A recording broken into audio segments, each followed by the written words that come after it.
Metro rail এগুলা নিয়ে একটা ভিডিও বানাইতে হইব।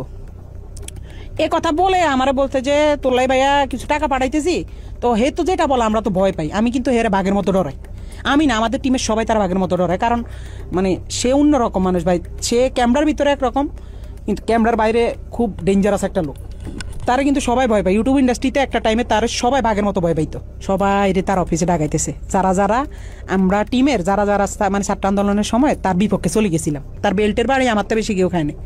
তো বেল্ট খুইলা আমার কুত্তার মতো পিড়াই। 2-3 মাস পরে হয়তো বা তার মাথাতে আবার ঢুকছে যে রাই কি কারো লগে আবার কিছু কইয়া লাইনি। হ্যাঁ, রাইরে আবার একটু দমক দিতে হইব।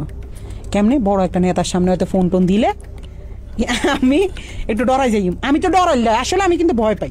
তো হঠাৎ একদিন রাইতে আমি নোয়াখালী 10:30-11টার দিকে হঠাৎ একটা ভিডিও কল।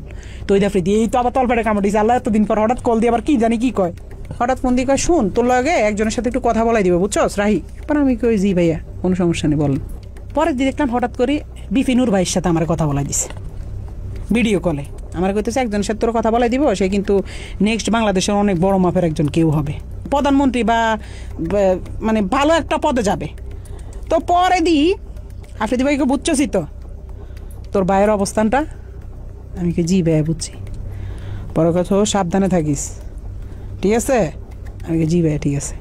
শুধু বুঝাইছে যে তার লগে বিশাল বড় বড় হাত আছে, এই জন্য সে দেশে খুব রিল্যাক্স আছে, মানে বুঝাইছে এটা। 5 আগস্টের পরে 2-3 মাস সে আসে নাই। তখন আলহামদুলিল্লাহ বলছিলাম যে আল্লাহ সে না আসুক, সে তার মতো থাকুক, আমরা আমাদের মতো থাকি। আমরাও তার কাছে যাইতাম চাই না, সেও আমার কাছে না আসুক। যে মানুষ 5 আগস্টের পরে আইসা দেশে স্টে করছে, সুন্দরভাবে থাকছে, আল্লাহ তো আপনার সুযোগ দিছে, কিন্তু না আপনার ভিতরে তো ওই মনুষ্যত্ব না। আপনি শুধু রিভেঞ্জ, কারে কারে ধরবেন, কারে কারে মারবেন, কারে কারে কি করবেন।